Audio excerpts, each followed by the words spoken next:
Dot academy के इस online platform पर एक बार फिर आपका बहुत बहुत स्वागत है। आज की क्लास में हम एक विशेष टॉपिक जो कि हमारे जनरल साइंस में बड़ा इम्पोर्टेंट है प्रतियोगी परीक्षाओं के लिए, विद्युत धारा यानी इलेक्ट्रिक करंट को डिस्कस करेंगे। तो चलिए शुरू करते हैं आज की क्लास को। आज का टॉपिक जो अपना है वो हुआ विद्युत धारा यानी इलेक्ट्रिक करंट।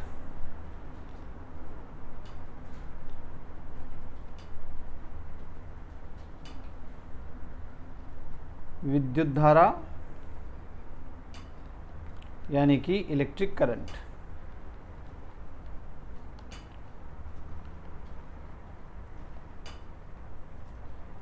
अब देखिए, इलेक्ट्रिक करंट के बारे में सबसे पहले कुछ बेसिक चीज़ें पढ़ते हैं कि ये क्या होती है, क्या इसका मात्रक होता है, क्या इसकी परिभाषा होती है, और इस प्रकार की कुछ जानकारियाँ जो करंट के बारे में हमें सबसे पहले बेसिक रूप में चाहिए। तो सबसे पहले तो इसका पॉइंट आता है वो इसका डेफिनेशन कि वास्तव में विद्युत धारा क्या है। तो हमने पीछे की क्लासों में आवेश के बारे में चर्चा की है। यदि आवेश किसी सर्किट में प्रवाहित होने लग जाए तो उसके प्रवाह की दर को जो है वो धारा कहा जाता है। यानी इसकी जो परिभाषा बनी वो ये बनी कि आवेश प्रवाह की दर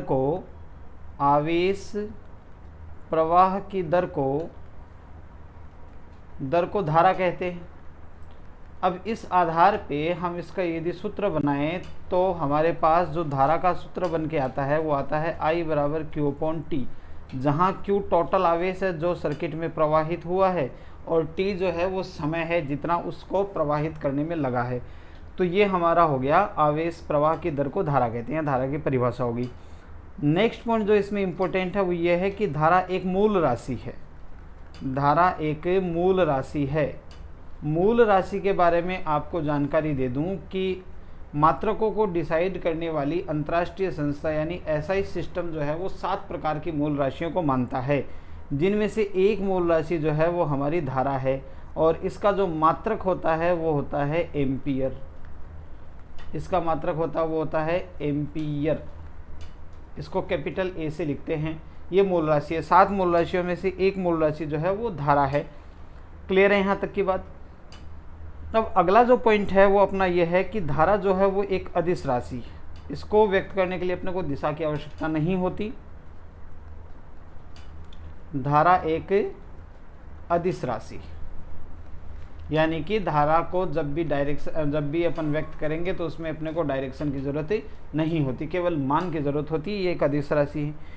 इसके अलावा यहाँ एक पॉइंट आप याद रखना, इसको आगे फिर से डिस्कस करेंगे इस पॉइंट को कि परिपथ में जो धारा प्रवाह है, परिपथ में जो विद्युत परिपथ होता है हमारा, उसमें जो धारा प्रवाह है उसकी एक शर्त होती है।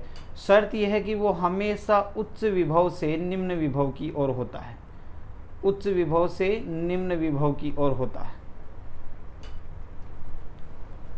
निम्न विभव की ओर होता है, ये उसकी शर्त है कि वो उच्च विभव से निम्न विभव की ओर ही धारा का जो है वो प्रवाह होता है।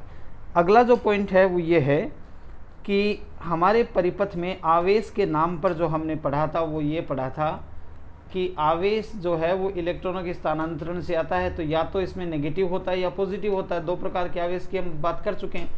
तो धारा हमेशा जो है वो धनावेश के प्रवाह की दिशा को माना जाता है, यानी इलेक्ट्रॉन के प्रवाह की विपरीत दिशा को धारा माना जाता है। ये बड़ा इंपॉर्टेंट पॉइंट है, आप इसको विशेषकर याद रखेंगे। क्या पॉइंट है? पॉइंट ये है कि धनावेश के प्रवाह की दिशा को धारा की दिशा माना जाता है। धनावेश के प्रवाह की दिशा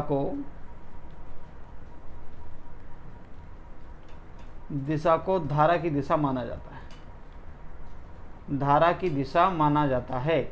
यानी कि यदि आपको ये बात करें कि धनावेश जिधर बह रहा है परिपथ में वही हमारी धारा की दिशा होती है, और यदि ऋणावेश के प्रवाह की बात करें तो जिधर ऋणावेश प्रवाह होता है उसके विपरीत दिशा में धारा होती है। यानी इसी पॉइंट को यदि मैं आगे लिखूं तो मैं ऐसा लिख सकता हूं, धारा की दिशा धनावेश के प्रवाह की होती है, या फिर ये कह सकता हूं कि नेगेटिव के प्रवाह की विपरीत दिशा, नेगेटिव के प्रवाह की विपरीत दिशा। यानी आपके परिपथ में जिधर नेगेटिव बह रहा है उसके विपरीत दिशा को जो है वो धारा की दिशा माना जाता है। नेगेटिव के प्रवाह की विपरीत दिशा। या तो पॉजिटिव की दिशा को धारा कहते हैं, धारा की दिशा माना जाता है, या फिर जिधर नेगेटिव प्रवाहित हो रहा है उसके विपरीत दिशा को जो है वो धारा की दिशा माना जाता है। यहाँ पे एक बात और याद रखना, वो इम्पोर्टेंट है कि धनावेश कभी भी प्रवाहित नहीं होता, प्रवाहित हमेशा ऋणावेश ही होता है। परिपथ में कभी भी धनावेश प्रवाहित नहीं होता, केवल ऋणावेश यानी इलेक्ट्रॉन ही प्रवाहित होते। यानी कि हम इलेक्ट्रॉन की दिशा को पता करेंगे और उसके विपरीत दिशा में धारा बना देंगे। ये बहुत इंपॉर्टेंट पॉइंट है। क्या इंपॉर्टेंट पॉइंट है कि परिपथ में कभी भी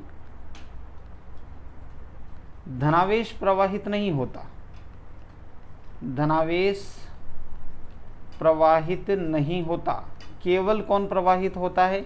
ऋणावेश प्रवाहित होता है, यानी इलेक्ट्रॉन प्रवाहित होता है। हम पहले इलेक्ट्रॉन की दिशा को जानेंगे और उसके विपरीत दिशा में धारा की दिशा को बना देंगे। धनावेश चूंकि कभी प्रवाहित होता नहीं, इसलिए नेगेटिव के आधार पर जो है वो धारा की दिशा को हम यहाँ मानते। अगला पॉइंट ये है कि धारा का जो मापन है वो अमीटर द्वारा किया जाता है, और अमीटर को हमेशा जो है वो श्रेणी क्रम में जोड़ा जाता है। ये भी एक इसमें धारा में लास्ट पॉइंट अपने को याद रखना है। परिपथ में जो धारा बह रही है उसका जो मापन है, धारा का मापन अमीटर द्वारा किया जाता है। धारा का मापन अमीटर द्वारा किया जाता है, अमीटर द्वारा किया जाता है। और ये जो अमीटर है इसकी एक शर्त और है, ये शर्त यह है कि ये परिपथ में हमेशा श्रेणी क्रम में संयोजित किया जाता है, श्रेणी क्रम में संयोजित किया जाता है। ये दोनों बातें आप याद रखेंगे। क्या क्या पॉइंट है कि धारा जो है वो हमेशा किससे मापी जाती है? अमीटर से मापी जाती है। मीटर नाम का एक युक्ति होती है, उससे मापी जाती है। और ये जो अमीटर है इसको आप परिपथ में जो है वो धारा मापने के लिए श्रेणी क्रम में जो है वो संयोजित करेंगे, श्रेणी क्रम में संयोजित होता है। क्लियर है इतनी बात? अब अगला पॉइंट जो है वो धारा के प्रकार से संबंधित है। तो ये हमारा एक पहला पॉइंट हो गया, धारा के बारे में सामान्य जानकारी, धारा क्या होती है, इसका मात्रक क्या होता है, इस तरह की। और अगला जो पॉइंट है वो अपन पढ़ेंगे धारा के प्रकार। बड़ा ही इम्पोर्टेंट पॉइंट है, यहाँ से इम्पोर्टेंट जो है वो क्वेश्चन हमारे उसके लिए बनते हैं प्रतियोगी परीक्षाओं के लिए। तो अगला पॉइंट हो गया धारा के प्रकार। बेसिकली धारा जो है वो दो प्रकार की होती है। कौन सी? एक होती है दिष्ट धारा, जिसको हम डायरेक्ट करंट या डीसी कहते हैं, और दूसरी होती है प्रत्यावर्ती धारा। दूसरी कौन सी होती है? प्रत्यावर्ती धारा, जिसको हम अल्टरनेटिंग करंट यानी एसी कहते हैं। ये दो प्रकार की धाराएं होती हैं। अब यहाँ पे बात करें कि डीसी क्या होती है और एसी यानी प्रत्यावर्ती धारा क्या होती है। एसी धारा जो है समय के साथ अपने परिमाण और दिशा को नहीं बदले, परिमाण एवं दिशा बदलती नहीं। ऐसी धारा जो समय के साथ ना तो अपने परिमाण को बदले और ना ही अपनी दिशा को बदले, ऐसी धारा को जो है वो दिष्ट धारा कहते हैं।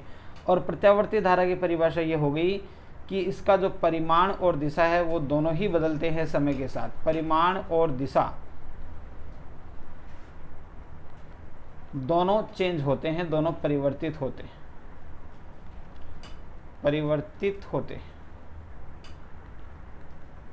क्लियर है इतनी बात?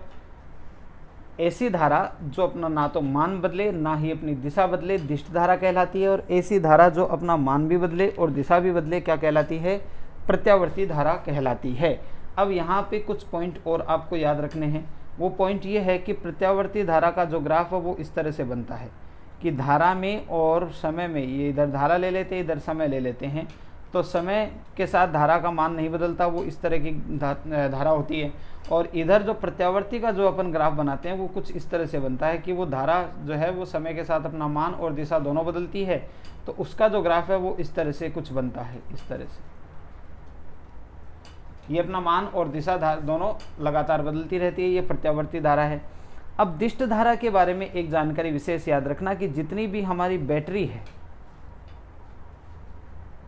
बैटरी जितनी भी है, चाहे वो मोबाइल की बैटरी हो या कोई सी भी बैटरी हो, वो सारी की सारी बैटरी हमेशा दिष्ट धारा देती है, प्रत्यावर्ती धारा नहीं देती।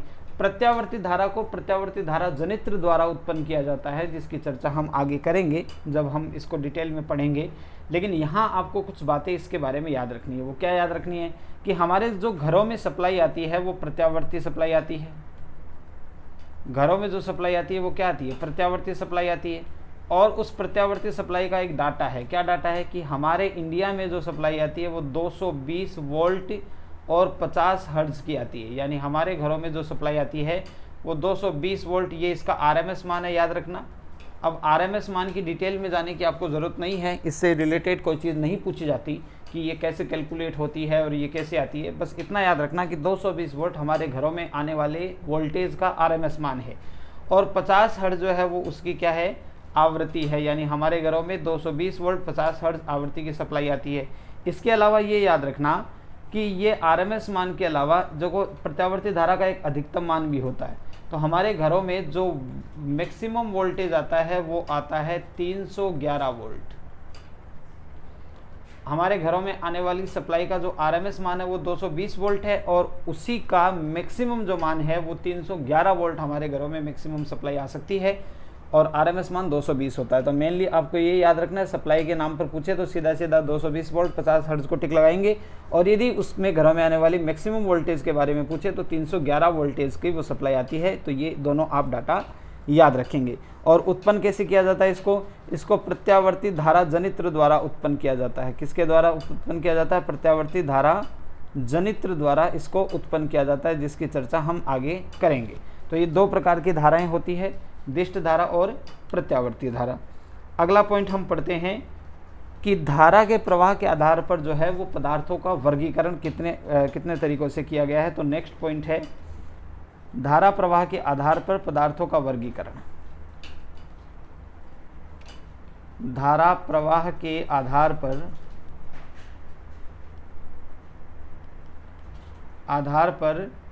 पदार्थों का वर्गीकरण। तो ये सिंपल सा है, इसमें कुछ एग्जाम्पल्स आपको बस याद रखने हैं। तो ये 3 प्रकार के पदार्थों का वर्गीकरण किया गया है। एक तो चालक होते हैं, एक होते हैं कुचालक और एक होते हैं अर्धचालक।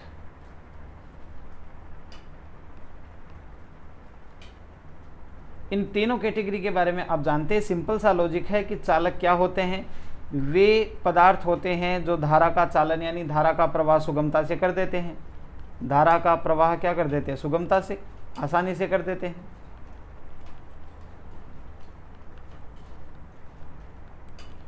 और इसके जो उदाहरण बनते हैं वो जितने भी हमारे मेटल हैं, धातु जितनी भी है, वो सारे के सारे धारा के क्या होते हैं? चालक होते हैं।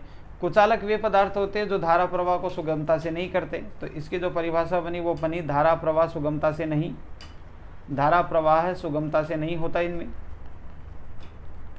या साधारण भाषा में कहें तो ये धारा प्रवाह नहीं करते।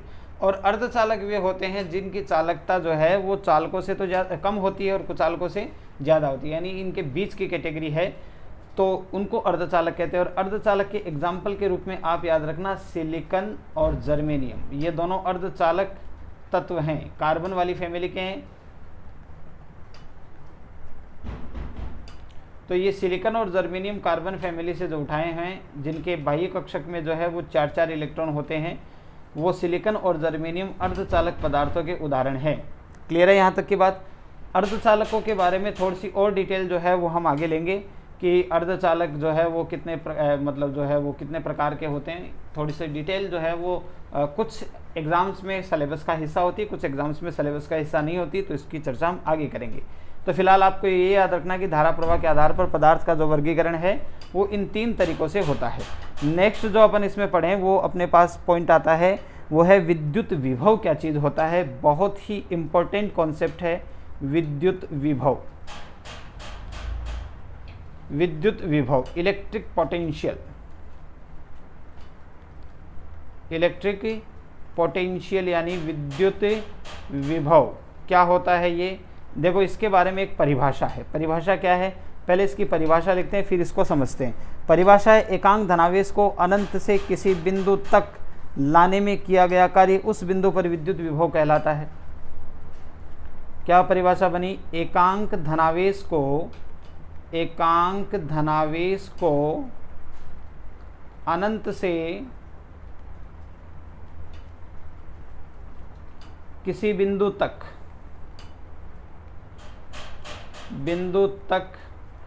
काइनेटिक एनर्जी में परिवर्तन किए बिना लाने में किया गया कार्य उस बिंदु पर विद्युत विभव कहलाता है। देखिए क्या पॉइंट है इसका। मान लीजिए कि यहाँ हमें बिंदु इस पॉइंट पर विद्युत का विभव चाहिए, ये पॉइंट ए है। इस पॉइंट पर विद्युत विभव को कैलकुलेट करना है तो हम जाएंगे अनंत पर, वहाँ से हम उठाएंगे एकांक धनावेश को।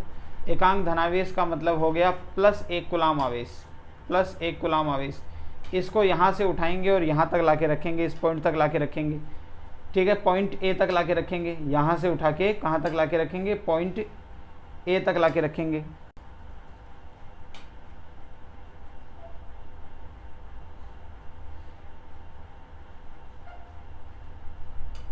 ये देखो पॉइंट ए तक लाके इसको रखेंगे।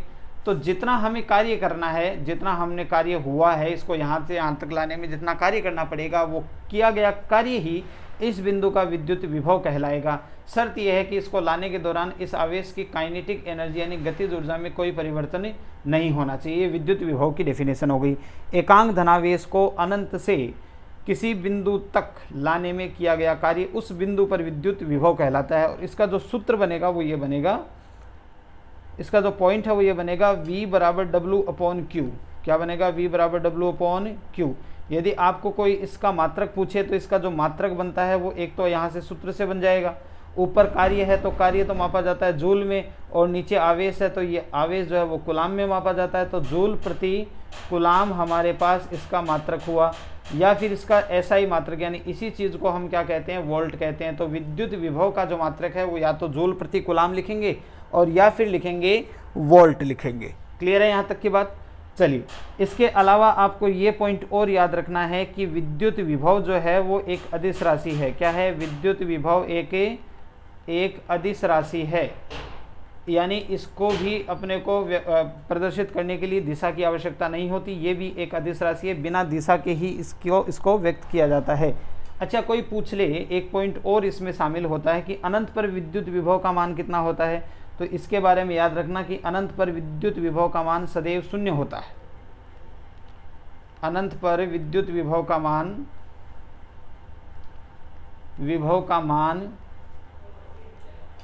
0 होता है। ये एक इम्पोर्टेंट पॉइंट है। क्लियर है? तो विद्युत विभव के बारे में इतनी डेफिनेशन बनी कि इसकी डेफिनेशन क्या है? इसकी डेफिनेशन है एकांक धनावेश को अनंत से किसी बिंदु तक उसकी गतिज ऊर्जा में परिवर्तन किए बिना लाने में जो है वो क्या करना, जो इतना कार्य करना पड़ेगा वो विभव कहलाता है उस बिंदु पर। इसका सूत्र होता है V बराबर W/Q, और गतिज ऊर्जा में परिवर्तन होना नहीं चाहिए। मात्रक होता है जूल प्रति कूलाम और इसको वोल्ट लिखते हैं, और अनंत पर विभव का मान 0 होता है। तो नेक्स्ट जो पॉइंट है वो अपना है विद्युत विभवांतर। अगली जो परिभाषा इसमें पढ़नी है वो है विद्युत विभवांतर। वैसे तो इसकी डेफिनेशन सिंपल सी है कि दो बिंदुओं के विभव के अंतर को जो है विभवांतर कहते हैं। दो बिंदुओं के विभव के अंतर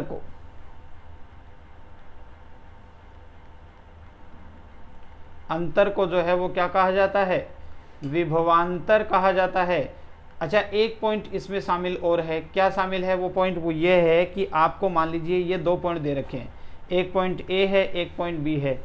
किसी आवेश को यहाँ से उठाकर यदि आप यहाँ तक लाके रख देते हैं तो भी इन दोनों के विभव का अंतर आता है। तो इसकी जो दूसरी डेफिनेशन बनी वो ये बनी, एकांक धनावेश को इस बार अनंत से नहीं लाना। एकांक धनावेश को एक बिंदु से दूसरे बिंदु तक लेकर जाने में किया गया कार्य उन दोनों बिंदुओं के बीच का क्या कहलाता है, विभवांतर कहलाता है। जो शर्त वहाँ थी वो यहाँ भी है कि आवेश को जो लेकर जा रहे हैं वो उसकी गतिज ऊर्जा में परिवर्तन के बिना होना चाहिए। अब यहाँ पर एक इम्पोर्टेंट पॉइंट ये है कि विभवांतर को जो है वो वोल्ट मीटर द्वारा नापा जाता है। किसके द्वारा नापा जाता है, दो बिंदुओं के विभवांतर को वोल्ट मीटर द्वारा नापा जाता है। विभवांतर को वोल्ट मीटर, जिस तरह से धारा को अमीटर से मापा जाता है उसी तरीके से विभवांतर को वोल्ट मीटर से मापा जाता है। और ये जो वोल्ट मीटर है इसकी शर्त है, शर्त क्या है, ये परिपथ में हमेशा कौन से क्रम में लगेगा, समांतर क्रम में लगेगा। इसकी चर्चा हम आगे कर लेंगे दोबारा, जब सर्किट बनाएंगे तो समांतर क्रम क्या होता है उसकी चर्चा करेंगे। तो फिलहाल आप याद रखना कि अमीटर को हमेशा श्रेणी क्रम में और वोल्ट मीटर को हमेशा समांतर क्रम में जोड़ा जाता है। एक और चीज़ मैं यहाँ पे बता दूँ थोड़ा सा डिस्कशन करने के लिए, ये पीछे का छूट गया था, इम्पोर्टेंट पॉइंट है ये, तो इसको आप ध्यान रखेंगे। वो पीछे का पार्ट छूटा हुआ था। प्रत्यावर्ती जो धारा है, प्रत्यावर्ती धारा, उसका जो मापन होता है वो तप्त तार अमीटर द्वारा किया जाता है। एक विशेष युक्ति होती है, तप्त तार अमीटर कहते हैं। अमीटर की एक विशेष युक्ति होती है, आप इसको नाम याद रखेंगे, तप्त तार अमीटर द्वारा किया जाता है। और ये धारा के उष्मीय प्रभाव पर आधारित होता है। ये जो तप्त तार अमीटर है किस पर आधारित है, धारा के उष्मीय प्रभाव पर, धारा के उष्मीय प्रभाव पर आधारित होता है। ये भी एक इम्पोर्टेंट है। सिंपल सा कोई आपको बात करे कि धारा किससे मापी जाती है तो अमीटर से मापी जाती है, लेकिन कोई ये चलाकर पूछ ले कि प्रत्यावर्ती धारा किससे मापी जाती है, तो प्रत्यावर्ती धारा जो है वो तप्त तार अमीटर द्वारा मापी जाती है। और ये तप्त तार अमीटर धारा के उष्मीय प्रभाव पर आधारित होता है। क्लियर है कहानी। चलिए अब अगला जो पॉइंट है वो आपको कुछ विद्युत परिपथ के संकेतों को समझना है, ताकि जब भी आप परिपथ के सामने जाएं, परिपथ आपके सामने आए क्वेश्चन के रूप में, तो आपको उनके संकेत जो हैं वो समझ में आ सकें। तो अगला जो पॉइंट है वो है विद्युत परिपथ के अवयव तथा उनके संकेत। विद्युत परिपथ के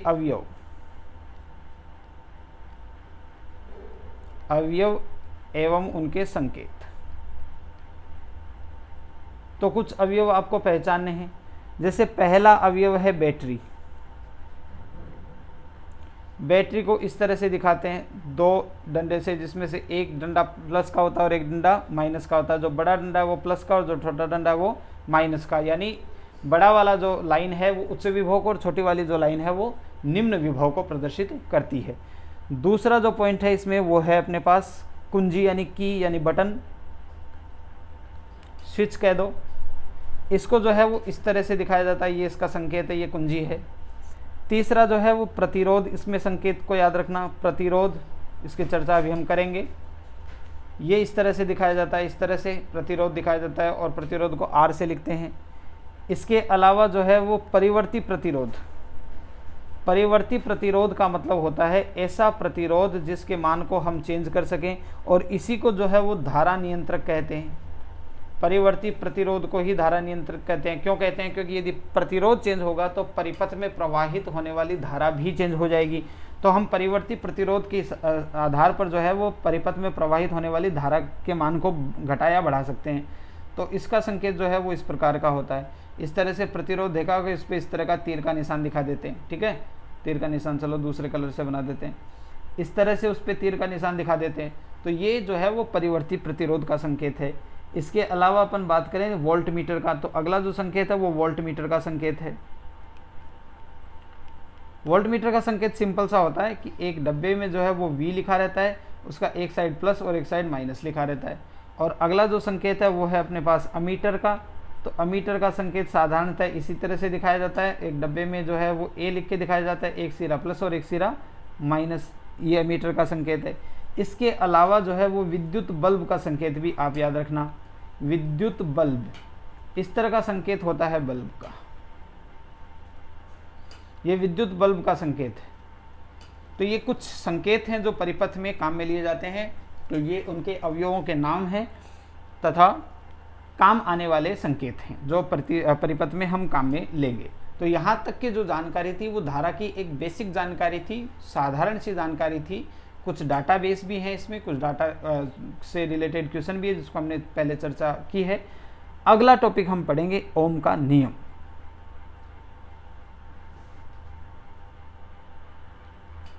ओम का नियम।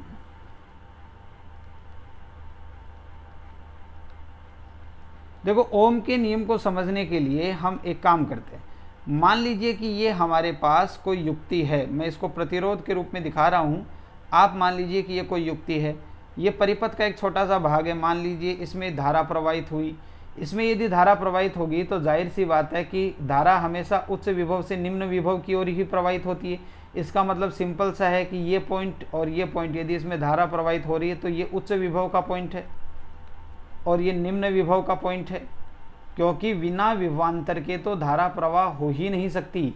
यदि धारा प्रवाह हो रहा है इसका मतलब उस युक्ति के सिरों पर विभवांतर लगा हुआ है।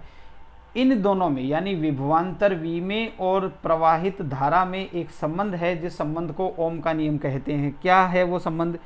तो ओम ये कहता है कि यदि किसी चालक की भौतिक अवस्थाएं, ताप, दाब आदि, यदि ये सब नियत रहे तो जो किसी युक्ति में वोल्टता है, मतलब उसके सिरों पर जो वोल्टेज है वो उसमें प्रवाहित धारा के समानुपाती होती है। तो मैं इसको थोड़ा सा लिख देता हूं ताकि ये कन्फ्यूजन क्लियर हो जाए।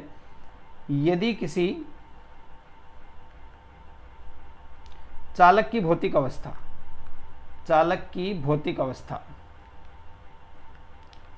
भौतिक अवस्था का मतलब है कि ताप हो गया, दाब हो गया, लंबाई हो गई, क्षेत्रफल हो गया, इन सब में चेंज ना हो रहा हो, में परिवर्तन ना हो, भौतिक अवस्था स्थिर रहे, तो उसके सिरों पर वोल्टता का मान, मैं यहां सीधा सीधा वोल्टता शब्द लिख रहा हूं, वास्तव में ये शब्द है विभवांतर। उसके सिरों पर विभवांतर का मान प्रवाहित धारा के समानुपाती होता है।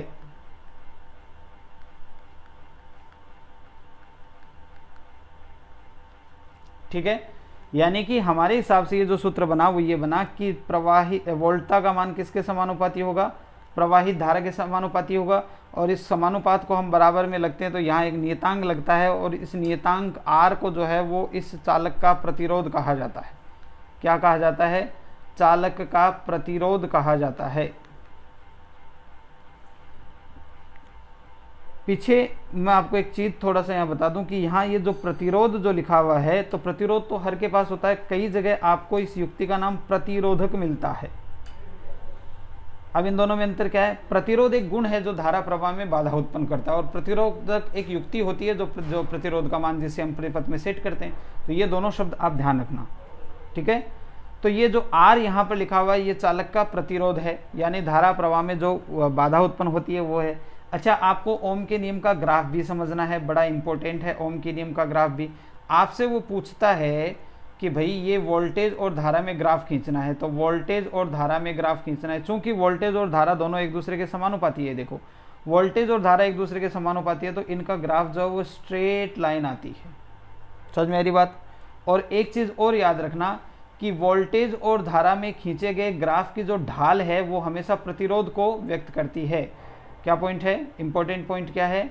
वो ये है कि VI ग्राफ का क्षेत्रफल, VI ग्राफ की ढाल, सॉरी क्षेत्रफल नहीं, VI ग्राफ की जो ढाल है वो किसको प्रदर्शित करती है? ढाल प्रतिरोध को प्रदर्शित करती है, प्रतिरोध को प्रदर्शित करती है। ये कैसे निकाला जाता है इसकी चर्चा मैं पहले कर चुका हूं।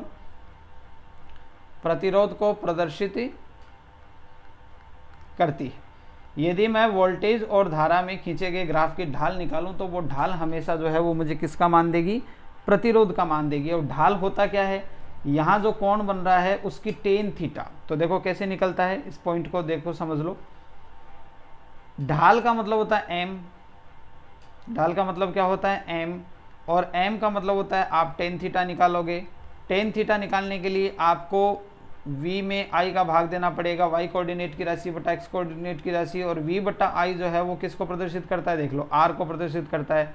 तो वोल्टेज और धारा में खींचे गए ग्राफ का जो ढाल है वो हमेशा उस चालक के प्रतिरोध को प्रदर्शित करता है। तो ये ओम का नियम हो गया, और इसके साथ में हमने ये पढ़ा है कि ओम के नियम का ग्राफ क्या होता है और उस ग्राफ से उसकी ढाल को रिप्रेजेंट अगला जो पॉइंट आता है वो प्रतिरोध के बारे में आता है कि वास्तव में ये जो V समानुपाती I से हम निकाल के लाए हैं कि V बराबर I, R जो है वो प्रतिरोध कहलाता है। अब इसकी अलग से डेफिनेशन और सारी बातें अलग से पढ़ेंगे। तो ये नेक्स्ट पॉइंट अपना हो गया प्रतिरोध क्या होता है। तो अगली हेडिंग है अपनी प्रतिरोध। इसको इंग्लिश में रेसिस्टेंस कहते हैं।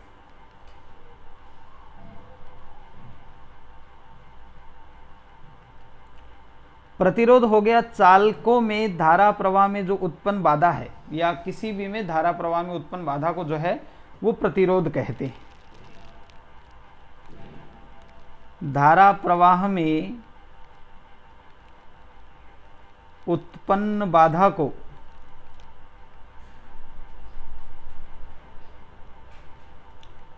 प्रतिरोध कहते। क्लियर है। और इसका जो सूत्र बना वो वहीं से उठा लेते हैं, ओम के नियम से R बराबर V अपॉन I आएगा। इसका जो मात्रक है वो क्या क्या मिलेगा, देखो, या तो आप यहां से सूत्र से मात्रक निकालो तो ऊपर तो V है, V तो नापा जाता है वोल्ट में, और नीचे धारा है वो नापी जाती है एम्पियर में। तो या तो इसका मात्रक हो गया वोल्ट प्रति एम्पियर, या इसको सीधा सीधा कहते हैं ओम, और इसका जो सिंबल होता है वो ये होता है ओमेगा का। ठीक है, तो ये हमारे पास हो गया प्रतिरोध का मात्रक। अच्छा, अगला एक पॉइंट इसमें ये ध्यान रखना है कि जो 3 कैटेगरी हमने पढ़ी थी, कौन सा, सबसे ज़्यादा प्रतिरोध जो है वो कुचालकों का होता है, उससे कम प्रतिरोध अर्धचालकों का होता है, और सबसे कम प्रतिरोध जो है वो चालकों का होता है। क्यों? क्योंकि चालक आसानी से धारा प्रवाह करते थे, इसका मतलब धारा प्रवाह में कम बाधा उत्पन्न कर रहे हैं, और कुचालक जो है वो धारा प्रवाह करते ही नहीं, इसका मतलब धारा प्रवाह में अधिकतम बाधा उत्पन्न कर रहे हैं। तो सबसे ज़्यादा प्रतिरोध जो है वो कुचालकों का होता है, उसके बाद अर्धचालकों का होता है, और सबसे कम प्रतिरोध जो है वो चालकों का होता है। यहाँ तक की कहानी समझ में आई होगी। चलिए इसमें नेक्स्ट पॉइंट अपन पढ़ते हैं। नेक्स्ट पॉइंट है प्रतिरोध की निर्भरता।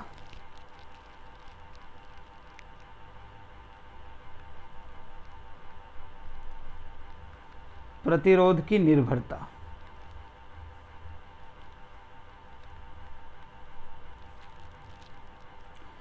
किसी भी कोई युक्ति है, कोई चालक है, भाई यहाँ अपन सिर्फ चालकों के लेके चलते हैं क्योंकि कुचालक जो है वो धारा प्रवाह करते ही नहीं, वो तो बहुत ज़्यादा प्रतिरोध उत्पन्न करते हैं।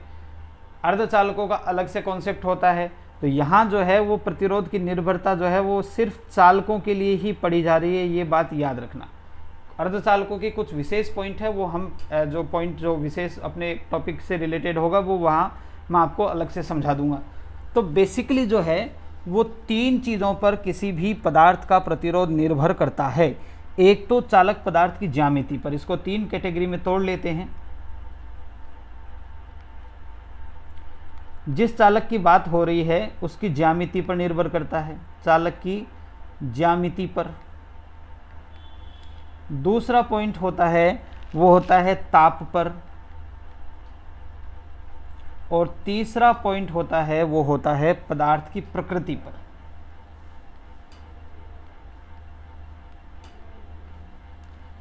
बेसिकली इन 3 बातों पर प्रतिरोध निर्भर करता है। सबसे पहले ज्यामिति पर बात करते हैं, तो ज्यामिति में 2 पॉइंट याद रखना। पहला पॉइंट ज्यामिति में कि पदार्थ जो है वो लंबाई के समानुपाती होता है। पदार्थ का प्रतिरोध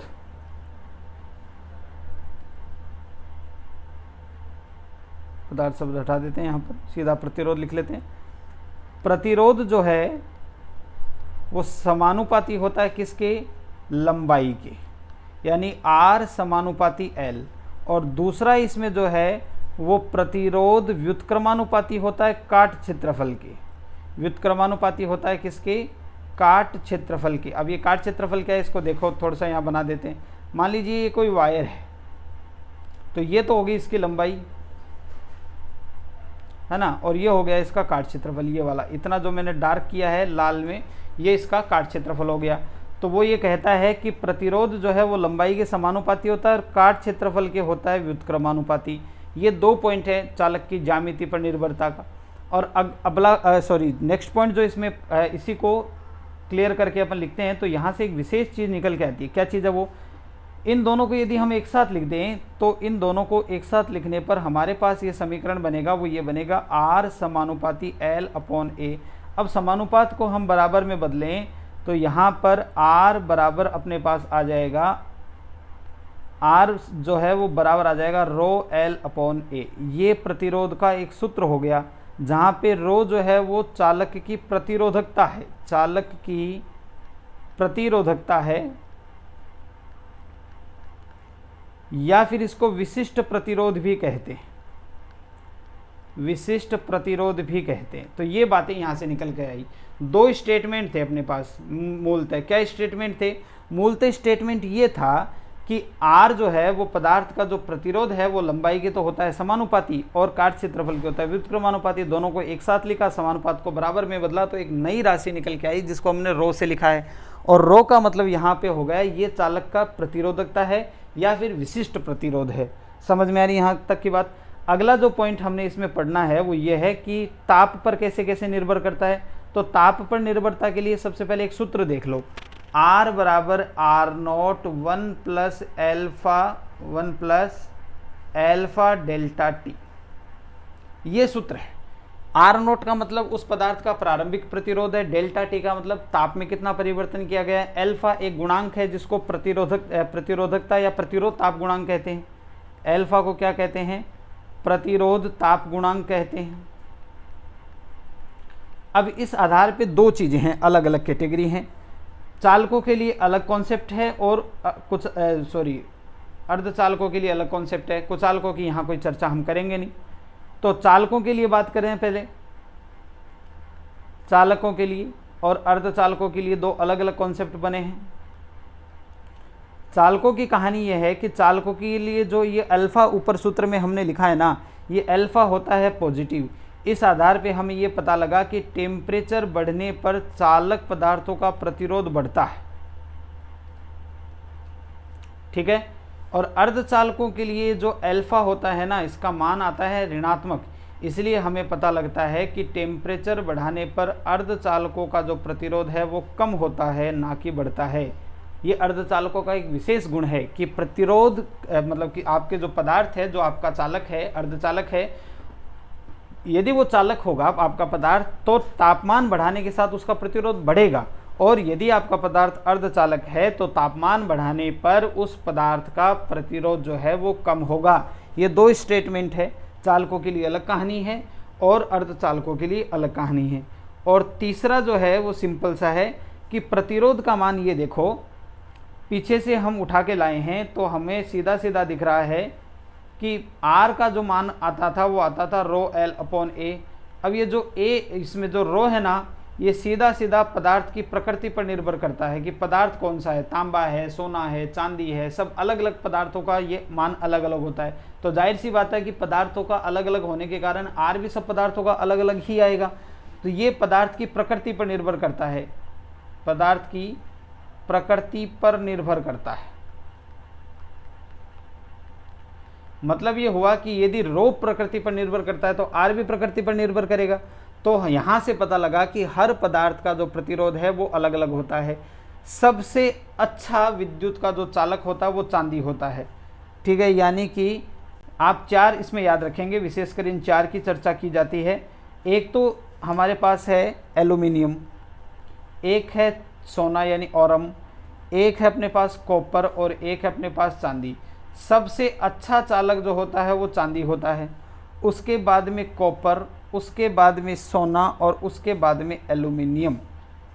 ये चालकता का क्रम है। सबसे अच्छा चालक जो है वो चांदी होता है। तो जाहिर सी बात है ये सबसे अच्छा चालक चांदी होता है, इसका मतलब इसका प्रतिरोध सबसे कम होता है। इसी को प्रतिरोध की कैटेगरी में लगाएं तो एल्यूमिनियम का प्रतिरोध सबसे ज़्यादा, उसके बाद में औरम यानी सोने का प्रतिरोध, उसके बाद में कॉपर, और सबसे कम प्रतिरोध किसका होता है? अर्जेंटम यानी चांदी का होता है। चांदी विद्युत का सबसे अच्छा सुचालक होता है, ये पॉइंट याद रखना।